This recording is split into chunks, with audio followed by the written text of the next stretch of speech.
Hello बच्चों, let's read this question. So the question here is, two radioactive substances A and B have decay constants 5 lambda and lambda respectively.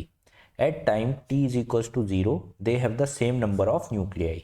The ratio of number of nuclei of A to those of B will be 1 by e to the power 2 after a time interval of.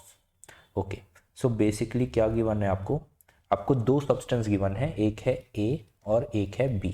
ठीक है, अब दोनों के अंदर जो हो रहा है रेडियो एक्टिव डीके हो रहा है. ठीक, और A के लिए आपको जो वैल्यू गिवन है डीके कांस्टेंट की, दैट इज 5 लैम्डा, और B के लिए ये वैल्यू है लैम्डा. और दोनों के लिए आपको बोला है कि at t is equals to 0 जब डीके होना स्टार्ट हुआ उस टाइम पे दोनों के नंबर ऑफ न्यूक्लियाई जो है इक्वल थे. यानी अगर यहाँ पे n नंबर ऑफ न्यूक्लियाई थे इनिशियली, सॉरी n नॉट अगर यहाँ पे न्यूक्लियाई थे तो यहाँ पे भी n नॉट न्यूक्लियाई थे. राइट, अब उसने बोला है कि the ratio of number of nuclei of A to B. अब कुछ टाइम t पास हो गया और उस टाइम t के बाद जो आपके रेशियो है number of nuclei of A, let say A के अब Na न्यूक्लियाई बचे हुए हैं और बी के कितने न्यूक्लियाई बचे हैं, Nb. तो इन दोनों का जो रेशियो है वो किसके इक्वल हो गया है, 1/e का होल स्क्वायर. राइट, ये इसके इक्वल हो गया है. तो अब ये जो टाइम t है ये कितना है, ये आपसे क्वेश्चन में पूछा हुआ है. राइट, सो क्वेश्चन आप समझ गए हो. तो देखो की कॉन्सेप्ट हम क्या यूज करने वाले हैं इस क्वेश्चन में. The key concept will be your, आपकी जो डीके इक्वेशन होती है. राइट, कभी भी रेडियो एक्टिव डीके हो रहा है तो डीके इक्वेशन क्या होती है वहाँ पे, your decay equation will be that your number of final nuclei is equals to N nought into e to the power minus lambda T. Right, this is your decay equation. तो अब इस equation को use करके हम N A और N B को calculate कर सकते हैं. तो अगर आप देखोगे यहाँ से एन ए की वैल्यू कितनी हो गई होगी, it will be N nought into e to the power lambda. अब ए के लिए लैम्डा की वैल्यू कितनी है, 5 lambda, so it is -5 lambda T.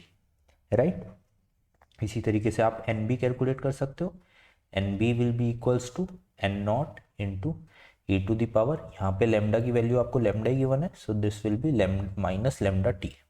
Right, अब अगर आप इसको इक्वेशन फर्स्ट और इसको इक्वेशन सेकंड मानो तो अगर आप दोनों को डिवाइड करोगे तो आपको N A by N B की वैल्यू मिल जाएगी जो आपको क्वेश्चन में गिवन है. राइट, तो N A by N B यहाँ से आपका कितना आ जाएगा, अगर आप इन दोनों को डिवाइड करोगे तो आपकी ये वैल्यू आएगी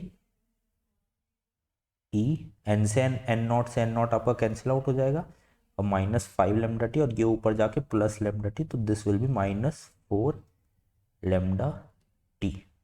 राइट, तो अगर आपको ये वैल्यू कितनी गिवन है, this is equals to 1 by E का स्क्वायर. राइट, इसको आप क्या लिख सकते हो, ई की पावर -2. राइट, तो on comparing these two you can get the value of T. तो यहाँ से आपको टी की वैल्यू कितनी मिल जाएगी, -4 lambda t is equals to -2. यहाँ से आपकी टी की वैल्यू आ जाएगी 1/2 लैम्डा.